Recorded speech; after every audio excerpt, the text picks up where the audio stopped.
Hello दोस्तों, आज हम बात करेंगे एक बुक समरी की जिसका नाम है रिवायर, जिसे लिखा है रिचर्ड ओकोनर। तो चलिए शुरू करते हैं इस अमेजिंग बुक की समरी। रिचर्ड ने कहा है कि केवल एक मूर्ख ही अपने मन को कभी नहीं बदलता है। क्या आपको खुद पर गुस्सा आता है जब आप डाइटिंग पर होने के बाद भी चॉकलेट खा लेते हैं? क्या आपने कभी खुद को प्रॉमिस किया है कि आप वो सब करना बंद कर देंगे जो आपके लिए अच्छा नहीं है? आप अपनी जिंदगी को बदलने की कोशिश करते हैं, लेकिन कुछ ही दिनों बाद आप कोशिश करना बंद कर देते हैं।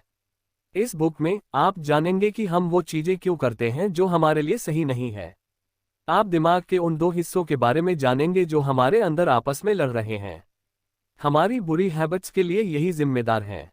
जब बात आती है बुरी हैबिट्स के बनने की, आप सीखेंगे कि कैसे हमारा बचपन इसमें एक अहम रोल निभाता है। आप सीखेंगे कि कैसे पावर और सेल्फ कंट्रोल की मदद से हम अपने सेल्फ डिस्ट्रक्टिव बिहेवियर पर काबू पा सकते हैं। अंत में आप उस 12 स्टेप प्रोग्राम के बारे में जानेंगे जो लोगों को उनकी बुरी हैबिट्स पर जीत पाने में मदद करता है। क्या आप अपने ब्रेन को रीवायर करने के लिए तैयार हैं? पार्ट 1, दो दिमाग जो साथ में काम नहीं करते। जैसे ही आप एक और चिप्स का पैकेट खोलते हैं या एक और सिगरेट पीते हैं, आपका दिमाग आपको ये करने के लिए मना करता है। आप जानते हैं कि खुद को नुकसान पहुंचाने वाली चीजें आपको नहीं करनी है, लेकिन फिर भी आप खुद को रोक नहीं पाते। आप नहीं जानते कि आप वो सब क्यों कर रहे हैं जो आपको नुकसान पहुंचा सकता है, और आप कोशिश करते हैं कि आप ऐसा ना करें, लेकिन आप हमेशा इसमें नाकामयाब हो जाते हैं। जो चीजें हमारे लिए बुरी हैं उन्हें करना सेल्फ डिस्ट्रक्टिव बिहेवियर कहा जाता है, और यह हमारे दो दिमागों से आती हैं जो आपस में ठीक से कम्युनिकेट नहीं कर रहे हैं। हमारा एक दिमाग हमें कुछ करने को बोलता है और दूसरा कुछ और। दरअसल हमारे पास एक कॉन्शियस सेल्फ है और एक ऑटोमेटिक सेल्फ। हालांकि इन दोनों की अपनी अपनी प्रॉब्लम है। ऑटोमेटिक सेल्फ वह है जहां से हमारा सेल्फ डिस्ट्रक्टिव बिहेवियर आता है, जहां हमारे बायसेस और असम्पशंस होते हैं, यानी कि वो बातें जिन्हें हमने पहले से ही मान लिया है या उनके लिए एक राय बना ली है। यहाँ आपको अपनी पुरानी बुरी हैबिट्स भी मिल जाएंगी और साथ ही साथ वो फीलिंग्स भी जिन्हें आप बाहर नहीं लाना चाहते। दूसरी तरफ कॉन्शियस सेल्फ चीजों के बारे में सावधानी से सोचने के लिए जिम्मेदार होता है, जैसे डिसीजन लेना। कॉन्शियस सेल्फ इस बात का ध्यान रखता है कि वह जो भी डिसाइड करे उससे हमें किसी तरह का नुकसान ना हो। क्योंकि इसे बहुत ध्यान से काम करना होता है, इसलिए यह एक वक्त में एक ही चीज पर फोकस कर सकता है। जब हमारा कॉन्शियस सेल्फ बिजी होता है, ऑटोमेटिक सेल्फ तब तक खुद से बहुत सारे बुरे डिसीजन ले चुका होता है। जब आपका कॉन्शियस सेल्फ इस बात को लेकर परेशान हो रहा होता है कि किस टॉपिक पर प्रोजेक्ट बनाएं, आपका ऑटोमेटिक सेल्फ आपको स्टडी टेबल पर रखी चॉकलेट खाने को कहता है। इस तरह दो अलग अलग बातें कर रहे इन हिस्सों से डील करने का सबसे अच्छा तरीका है कि हम अपने ऑटोमेटिक सेल्फ को अच्छे डिसीजन लेने के लिए ट्रेन करें। सेल्फ डिस्ट्रक्टिव बिहेवियर को रोकना उतना मुश्किल नहीं है जितना कि लगता है। बहुत सारी स्टडीज हमें बताती हैं कि एक इंसान अपने ब्रेन का स्ट्रक्चर बदल सकता है। इसे प्लास्टिसिटी ऑफ द ब्रेन कहा जाता है। जब आप अपने सेल्फ डिस्ट्रक्टिव बिहेवियर को बदलने के तरीके सीखते हैं, आपके ब्रेन में सेल्स के बीच नए कनेक्शन बनते हैं। फिर ये कनेक्शन आपके उन पुराने कनेक्शन को बदल देते हैं जो आपको ज्यादा खाने, सिगरेट या शराब पीने को कहते हैं। लेकिन इन नए कनेक्शन के बनने के लिए आपको अपनी नई अच्छी हैबिट्स के साथ कंसिस्टेंट रहना होगा। जितना ज्यादा आप अपनी अच्छी हैबिट्स की प्रैक्टिस करेंगे, इन्हें ऑटोमेटिकली करना उतना ही आसान होगा। आप इस बुक को पूरा पढ़ सकते हैं और उन तरीकों के बारे में जान सकते हैं जिनसे आपको अपने सेल्फ डिस्ट्रक्टिव बिहेवियर को बदलने में मदद मिलेगी।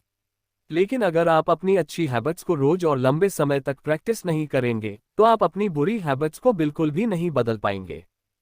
Part 2, the auto destruct mechanism. जैसा कि पहले बताया है, ऑटोमेटिक सेल्फ अपना काम बिना सोचे समझे इनकॉन्शियसली करता है, यानी कि यह बिना हमारी जानकारी के ही हमारे लिए डिसीजन ले लेता है। इसका मकसद हमें खुश, कंफर्टेबल और कॉन्फिडेंट रखना है। हालांकि इसके इरादे अच्छे हैं, लेकिन ऑटोमेटिक सेल्फ हमसे वह काम करवाता है जो उस वक्त तो हमें खुशी देता है, पर बाद में वह हमारे लिए नुकसानदेह साबित हो सकता है। ऐसा इसलिए है क्योंकि ऑटोमेटिक सेल्फ हमारे बायस, असम्पशन और कुछ चीजों के बारे में नॉलेज की कमी से प्रभावित होकर काम करता है। कैसे हमारा ऑटोमेटिक सेल्फ हमारे साथ गड़बड़ करता है, इस बेसिक एग्जाम्पल से जानते हैं। जब आप उन कपड़ों को पहनते हैं जिन्हें आप बिल्कुल पसंद नहीं करते, क्योंकि अंदर कहीं ना कहीं अनकॉन्शियस लेवल पर आप चाहते हैं कि आप भी स्कूल में बाकी बच्चों की तरह दिखें और उनके बीच फिट हो सकें। शुरू में आपको खुशी होती है क्योंकि आपको लगता है कि आप उन्हीं में से एक हैं। लेकिन बाद में आपको नफरत होने लगती है क्योंकि आप कोई और होने का दिखावा कर रहे हैं। ये समझने के लिए कि ऑटोमेटिक सेल्फ की पकड़ डिस्ट्रक्टिव बिहेवियर पर इतनी स्ट्रांग क्यों होती है, उससे पहले हम अपने सोचने के तरीके के बारे में बात करते हैं। जैसे जैसे हम अपनी जिंदगी जीते जाते हैं, हम चाहते हैं कि हर चीज का कोई मतलब हो।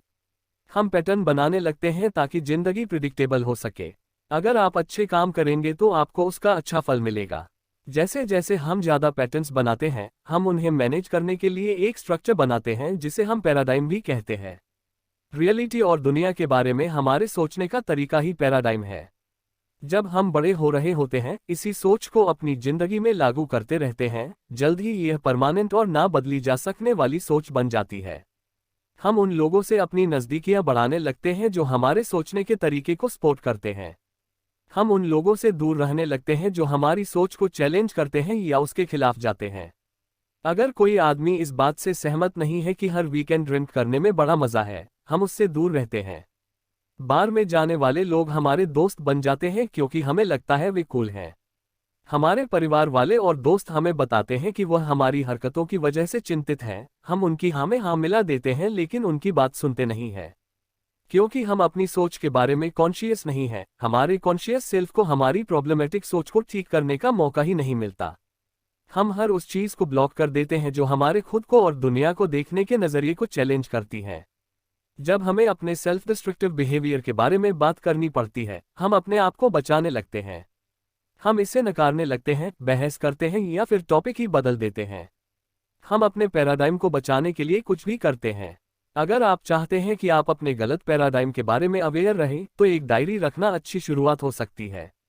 अक्सर हम उन फैक्ट्स और इवेंट्स को नकार देते हैं जो हमारी उम्मीद के मुताबिक नहीं होती। इसका मतलब है कि हम खुद को सही मानते हैं और बाकी दुनिया को गलत। इसलिए जब आप अगली बार किसी बात को लेकर निराश हों, तो इसे अपनी डायरी में नोट कर लें। सबसे पहले उस बात को लिखें जिसके होने की आपको उम्मीद थी। फिर जो असल में हुआ उसे लिखें। फिर इस बारे में जो भी आपके गलत बिलीफ्स यानी सोच रहे हो, उन्हें नोट करें। फिर अपने गलत सोच से निकाले गए नतीजों को लिखें। अंत में ये जानने की कोशिश करें कि आप क्या अलग कर सकते थे। उदाहरण के लिए, आपको अपने स्कूल रिपोर्ट में अच्छा करने की उम्मीद थी, लेकिन असल में हुआ क्या कि आप इसे टालते रहे और जिसका परिणाम आपका काम बहुत एवरेज रहा। आपके बायस पैराडाइम ने सोचा कि आप अपनी रिपोर्ट बहुत जल्दी बना सकते हो। फिर आप ठान लेते हो कि अगली बार जब आपको रिपोर्ट बनानी होगी, आप उसे टालेंगे नहीं और उस पर समय रहते काम करना शुरू कर देंगे। Part 3, waving the red flag. बच्चे अक्सर रोकर या नखरे दिखाकर अपनी ओर ध्यान खींचते हैं। वे अपने माता पिता की अटेंशन चाहते हैं और रोना इसे पाने का सबसे असरदार तरीका है। नखरे करना भी एक अच्छा तरीका है अपनी मनपसंद चीज पाने का। एडल्ट जिनमें सेल्फ डिस्ट्रक्टिव बिहेवियर होता है, वे अक्सर अटेंशन पाने के लिए नखरे दिखाते हैं। जरूरी नहीं कि वह मॉल के बीच में रोने या पैर पटकने लगे, लेकिन वे अटेंशन चाहते हैं। जैसे बुलफाइट में प्लेयर रेड फ्लैग दिखाकर बुल का ध्यान अपनी ओर खींचता है, वैसे ही एडल्ट लोग भी रेड फ्लैग दिखाते हैं और ऐसी चीजें करते हैं जिससे दूसरे लोगों का ध्यान उन पर जाता है। जाहिर है, ये सब अनकॉन्शियसली होता है, लेकिन कहीं ना कहीं जाने अनजाने ये लोग चाहते हैं कि कोई उन्हें नोटिस करे और उन्हें रोके। आमतौर पर ये लोग जो सेल्फ डिस्ट्रक्टिव बिहेवियर के जरिए अटेंशन पाना चाहते हैं, इनका बचपन सही परवरिश से नहीं गुजरा होता है। उनके माता पिता ने उन्हें सेल्फ कंट्रोल के बारे में नहीं सिखाया होता है, इसलिए वे ऐसी हरकत करते हैं। शायद उनके माता पिता ने उन्हें कभी सही राह नहीं दिखाई होगी और उनके इस बिहेवियर को बढ़ावा दिया होगा। दूसरा कारण हो सकता है कि उन्हें लगता हो कि उनके माता पिता ने उन्हें छोड़ दिया है। क्योंकि उनके बचपन में प्यार, गाइडेंस और रिस्पेक्ट की कमी रही, इसलिए उन्हें लग सकता है कि वे दूसरों से कमतर हैं। वे दूसरे लोगों से प्यार पाने की कोशिश करते हैं लेकिन उन्हें वो प्यार नहीं मिल पाता। यही निराशा सेल्फ डिस्ट्रक्टिव बिहेवियर के रूप में बाहर आती है। फिर वह खुद को नुकसान पहुंचाने वाला कोई काम करता है, इस उम्मीद में कि कोई उसे यह करने से मना करेगा। यही एक अच्छे माता पिता करते हैं, राइट? लेकिन अगर कोई उन्हें रोकने की कोशिश करता भी है, वे अक्सर उनकी बात नहीं मानते। सेल्फ डिस्ट्रक्टिव बिहेवियर होने के अलावा इन लोगों की रिलेशनशिप भी अच्छी नहीं रहती है। आत्महत्या करना, खुद को चोट पहुंचाना, शराब या ड्रग्स की लत, ये कुछ बिहेवियर हैं जो अटेंशन पाने वाले लोगों में हो सकते हैं। ये रेड फ्लैग वेवर्स अटेंशन पाने की कोशिश करते हैं, लेकिन वे डरते हैं कि शायद उन्हें नकार दिया जाएगा। उन्हें पहले भी रिजेक्ट किया गया था जब वे बच्चे थे, अब ऐसा क्या अलग हो जाएगा? इसलिए वे खुद को या दूसरों को नुकसान पहुंचाकर लोगों की अटेंशन को मैनिपुलेट करते हैं। लेकिन इन रेड फ्लैग वेवर्स को कभी संतोष नहीं मिलता क्योंकि वे जानते हैं कि यह अटेंशन उन्होंने गलत तरीके से पाई है। इन लोगों को चाहिए कि वह अपने आप को अच्छे से कंट्रोल करें और अपने अंदर विल पावर लाएं। असल में कोई भी जिसे एक बुरी आदत है उसे इन दो जरूरी बातों को सीखना चाहिए। जैसे एक्सरसाइज करने से आपकी मसल उभर कर आती है, वैसे ही विल पावर और सेल्फ कंट्रोल को भी मजबूत किया जा सकता है। ये वो एबिलिटीज हैं जो आपको बुरी हैबिट्स के वापस हावी होने से बचाती हैं। पार्ट 4, वो कौन सी बुरी आदत है जो आप छोड़ना चाहते हैं? ये कुछ काम की टिप्स हैं। इससे पहले कि आप खुद को एक प्रॉमिस करो, ये पक्का कर ले कि आप इसे 100% लगन के साथ करेंगे। फिर अपने लिए वापस पुरानी हालत में जाना नामुमकिन बना दें। अपनी प्रोग्रेस के बारे में लोगों को बताते रहें। अगर आप उन्हें इसके बारे में बताना बंद करेंगे तो वे खुद आपके बारे में जानने आएंगे। दूसरा तरीका है ऑनलाइन जाकर एक चैरिटी ढूंढना। आप अपना क्रेडिट कार्ड उस चैरिटी से लिंक कर दें और जब भी आप अपनी पुरानी आदत पर वापस जाएंगे, तब एक ऑटोमेटिक ट्रांजैक्शन से आपके कार्ड में से पैसे कट जाएंगे। अपने गोल तक पहुंचने को और इंस्पायरिंग बनाने के लिए आप वह डोनेशन किसी पॉलिटिशियन या ऐसी जगह दे सकते हैं जहां पैसा खर्च करने से आपको सख्त नफरत है। अपनी विल पावर को मजबूत बनाने का दूसरा तरीका है उन चीजों को अवॉइड करना जो आपको ट्रिगर करती हैं। ये छोटी छोटी चीजें हो सकती हैं, जैसे अगर आपको ड्रिंकिंग की प्रॉब्लम है तो घर जाते वक्त रास्ते में पड़ने वाले बार को अवॉइड करना। एक और तरीका है बुरी संगत से दूर रहना। बियर पीने के लिए हाँ बोलना बहुत आसान है, वह भी तब जब आपके साथ रेगुलर ड्रिंक करने वाले दोस्त हों। उन्हें बताएं कि आप ड्रिंक करना छोड़ रहे हैं और अगर वह आपके इस फैसले की कद्र नहीं करते तो धीरे धीरे उनसे दूर हो जाइए। जब भी आप स्मोकिंग या ड्रिंकिंग के लालच के आगे हार मानने लगे तो याद करें कि आपने कितनी प्रोग्रेस कर ली है। उस उम्मीद पर कायम रहें कि पुरानी हैबिट्स छोड़ना वक्त के साथ आसान हो जाता है। मानसिक और शारीरिक रूप से अपने आप को तैयार करें कि इसमें महीनों का वक्त लगने वाला है, लेकिन इस बात से अपना मनोबल गिरने मत दीजिए। हर दिन जो आप अपने गोल को पाने में लगा देते हैं वह आपको एक बुरी आदत छोड़ने के और करीब ले आता है। Part 5, your hooked addictions. जब आपको किसी चीज की आदत लग जाती है तो आपके पास कोई सेल्फ कंट्रोल नहीं होता। या तो आप किसी चीज के आदी हो जाते हैं या फिर एक खास तरीके से बिहेव करने के। बहुत ज्यादा खाना या बहुत कम खाना, बिना सोचे समझे खरीदारी कर लेना और अनसेफ सेक्स करना बुरी हैबिट्स में शामिल है। आप एडिक्टेड हैं, यह आपको तब पता चलता है जब आपको वह चीज किसी दिन नहीं मिलती। अगर आप उसे करना बंद कर देते हैं तो आपको नींद न आना, गुस्सा और बेचैनी जैसे लक्षण महसूस होते हैं। आपको लगता है आप जब मर्जी अपनी बुरी आदत को छोड़ सकते हैं, लेकिन आप कभी छोड़ते नहीं। इस तरह आप खुद को बेवकूफ बना रहे होते हैं कि कंट्रोल आपके हाथ में है। सबसे पहली बात, लोगों को किसी चीज या बिहेवियर की आदत पड़ती ही क्यों है?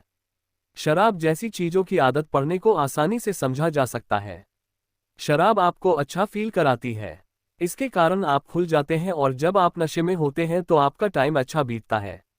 जब शराब आपके बॉडी से निकल जाती है, आप चिड़चिड़े और बोर होने लगते हैं, इसलिए आप अच्छा फील करने के लिए ड्रिंक करते रहते हैं। दूसरी तरफ ड्रग्स आपके दिमाग में जोरदार तलब पैदा करती है। ड्रग्स जैसे कि कोकेन और तंबाकू जैसी दूसरी चीजें दिमाग के उस हिस्से को एक्टिवेट करते हैं जो हमें मजा और खुशी देता है। जब यह एक्टिवेट होता है तो डोपामिन नाम का एक न्यूरोट्रांसमीटर रिलीज होता है। ये न्यूरोट्रांसमीटर उस इंसान को अच्छा फील कराता है। आप समझ सकते हैं क्यों एक ड्रग एडिक्ट ड्रग्स से चिपक जाता है, उसे छोड़ नहीं पाता। जितने लंबे समय तक एक इंसान ड्रग्स यूज करता है, उसके दिमाग के प्लेजर सेंटर को उतना ही नुकसान होता है। अगर यह डैमेज हो जाता है तो इसका मतलब है आपको अच्छा फील करने के लिए और ज्यादा ड्रग्स चाहिए होगा। उसी दौरान आपकी बॉडी के दूसरे पार्ट्स जैसे आपका लीवर भी ड्रग्स के कारण खराब होना शुरू हो जाता है। आपके अपने परिवार और दोस्तों के साथ रिश्ते भी बिगड़ने लगते हैं। अपनी नशे की जरूरत के सिवा अब आप किसी और चीज की परवाह नहीं करते। तो आप एडिक्शन से कैसे छुटकारा पा सकते हैं? ऑथर कहते हैं कि सबसे पहले आपको अपने साथ ऑनेस्ट होने की जरूरत है। आपको ये स्वीकार करना होगा कि आप एडिक्टेड हैं और आप खुद पर कंट्रोल नहीं कर पा रहे। उन लोगों के ग्रुप को ज्वाइन करना एक बड़ी हेल्प हो सकती है जो खुद इससे लड़ रहे हैं। ये याद रखें कि आप अपनी जिंदगी फिर से बना रहे हैं। ऑथर को 12 स्टेप प्रोग्राम की इंस्पिरेशन अल्कोहलिक एनोनिमस नाम की ऑर्गेनाइजेशन से मिली। आपको इस प्रोग्राम के रूल्स को फॉलो करना चाहिए ताकि आप अपनी जिंदगी बदल सकें। यह आसान नहीं है, कुछ दिन ऐसे भी होंगे जब आप हार मानने लगेंगे, लेकिन ये 12 स्टेप प्रोग्राम आपको हर तरह से मदद करेगा। इन स्टेप्स को फॉलो करने से पहले ये पक्का कर ले कि आपके पास एक सपोर्ट ग्रुप हो। अगर नहीं है तो कोई ऐसा इंसान हो, जैसे कि एक थेरेपिस्ट या एक दोस्त, जो आपकी मदद कर सके। सिर्फ अपनी खुराक पाने के लिए एडिक्शन आपसे वह सब कराएगी जो आप नहीं करना चाहते। झूठ बोलना, धोखा देना, यहाँ तक कि आप चोरी भी करने लगेंगे। एडिक्शन से जंग जीतना बहुत मुश्किल और तकलीफदेह होगा, लेकिन ये जान ले कि अगर आपने इसे पार कर लिया तो आपकी जिंदगी बदल जाएगी। पहला दिन, जैसे पहले भी बताया गया है कि आपको स्वीकार करना है कि आप एडिक्टेड हैं। इस भ्रम को तोड़ दे कि आप कंट्रोल में हैं और कभी भी इसे छोड़ सकते हैं। अगर आप बार बार खुद को यही यकीन दिलाएंगे तो आप कभी भी असल में उसे छोड़ नहीं पाएंगे। दूसरा दिन, इसे एक एक दिन के हिसाब से करें, दोहराएं और अपने मकसद पर भरोसा करें। खुद को कहें, आज कोई सेल्फ डिस्ट्रक्टिव काम नहीं करना है। यह कोई बहुत बड़ा गोल नहीं है, कोई भी इसे कर सकता है। तीसरा दिन, यह मान ले कि आगे मुश्किल दिन भी आएंगे। उस वक्त के लिए खुद को तैयार करें जब आप कोई सेल्फ डिस्ट्रक्टिव काम किए बिना रह नहीं पाएंगे। चाहे कितना ही लुभावना क्यों ना लगे, इस विचार के साथ खुद को रोक कर रखें कि ये वक्त बीत जाएगा। इस बारे में सोचते रहे कि अगर आप अपने पुराने तौर तरीकों पर वापस ना जाएं तो कितना अच्छा होगा। चौथा दिन, अपने मॉरल्स पर वापस जाएं। स्वीकार करें कि आपके सेल्फ डिस्ट्रक्टिव बिहेवियर ने आपसे बहुत बुरे काम करवाए हैं। हाँ, यह आपके एडिक्शन के कारण हुआ है, लेकिन इसे एक बहाना ना बनाएं। ठान ले कि आपसे आप ऑनेस्ट रहेंगे। पांचवा दिन, उन लोगों से माफी मांगे जिन्हें आपने किसी भी तरीके से नुकसान पहुंचाया हो।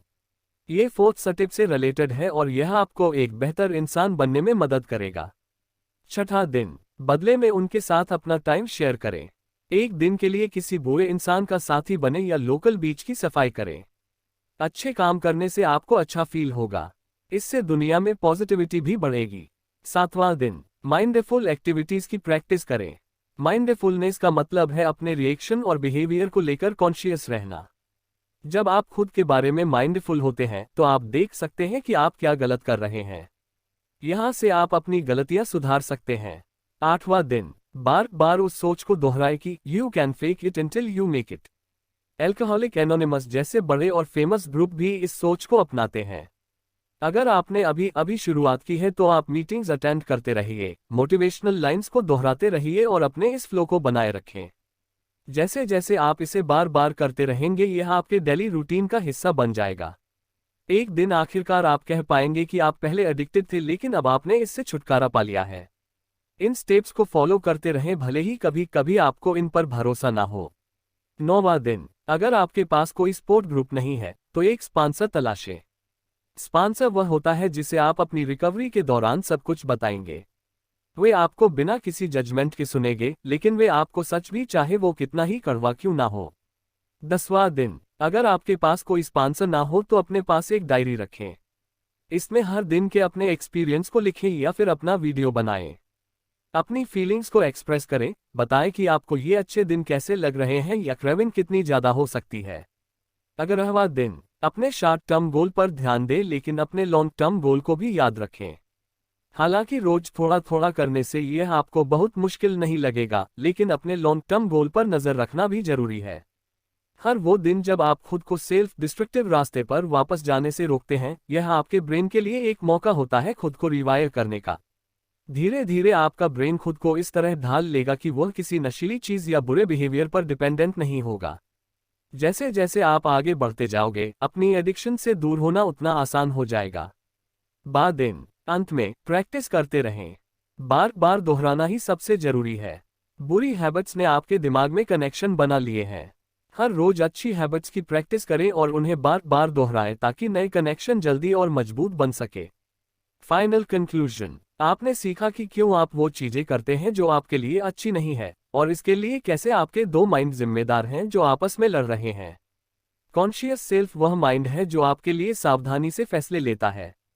इसे आपके बहुत सारे डिसीजन पर काम करना होता है, इसलिए ये धीरे धीरे लेकिन ध्यान से काम करता है। दूसरी ओर ऑटोमेटिक सेल्फ बिना सोचे समझे डिसीजन ले लेता है। ये तुरंत रिएक्ट करता है और इसकी परवाह नहीं करता कि आपके लिए क्या अच्छा है और क्या बुरा। तो आप उन चीजों को करने से खुद को कैसे रोक सकते हैं जो आपके लिए सही नहीं है। आपको अपने ऑटोमेटिक सेल्फ को अच्छी चीजें चुनने के लिए ट्रेन करना होगा। ये पॉसिबल है क्योंकि हमारा ब्रेन फ्लेक्सिबल होता है। इसका मतलब है ब्रेन अपना स्ट्रक्चर, आप कैसे सोचते हैं और आप क्या करते हैं, उसके अनुसार बदल लेता है। आप असल में अपने ब्रेन को रिवायर कर सकते हैं। आपने सीखा कि ऑटोमेटिक सेल्फ बिना सोचे काम करता है क्योंकि इसका एक ही मकसद है, आपको खुश, कॉन्फिडेंट और कंफर्टेबल रखना। इससे फर्क नहीं पड़ता कि आपको खुश करने के ये तरीके गलत और सेल्फ डिस्ट्रक्टिव है। आपने सीखा कि अपने अंदर विल पावर और सेल्फ कंट्रोल डेवलप करने से बुरी हैबिट्स लड़ने में मदद मिलती है। ये बहुत मुश्किल हो सकता है क्योंकि बुरी हैबिट्स बचपन से ही शुरू हो जाती है, लेकिन खुद से प्रॉमिस करें कि आप बदलेंगे। 12 स्टेप प्रोग्राम की मदद से आप छोटे छोटे स्टेप लेकर अपनी इच्छा और तलब को रोक सकते हैं। खुद को सुधारने के लिए आपको बहुत मेहनत करनी होगी। बुरी हैबिट्स की जड़ें आपके दिमाग में बहुत गहरी बैठी हुई है, लेकिन आपको बेहतर बनना ही होगा। अच्छी हैबिट्स की रोज प्रैक्टिस करके आप अपने ब्रेन को रिवायर कर सकते हैं और अपनी बेहतरी के लिए बदल सकते हैं। आप अपने अंदर के राक्षस को हरा सकते हैं और दूसरे लोगों को भी इसके लिए इंस्पायर कर सकते हैं। जितना आप सोचते हैं, आप उससे बहुत ज्यादा स्ट्रांग हैं। एक एक दिन करके आगे बढ़े। अंत में, बुरी हैबिट्स, डिस्ट्रक्टिव बिहेवियर और एडिक्शन आपके अतीत का हिस्सा बनकर पीछे छूट जाएंगे। तो आशा करता हूं आपको ये बुक समरी अच्छी लगी होगी। एक नई बुक समरी के साथ फिर मिलता हूं, तब तक ओके बाय, टेक केयर। और हाँ दोस्तों, like, comments, subscribe and share करना न भूले।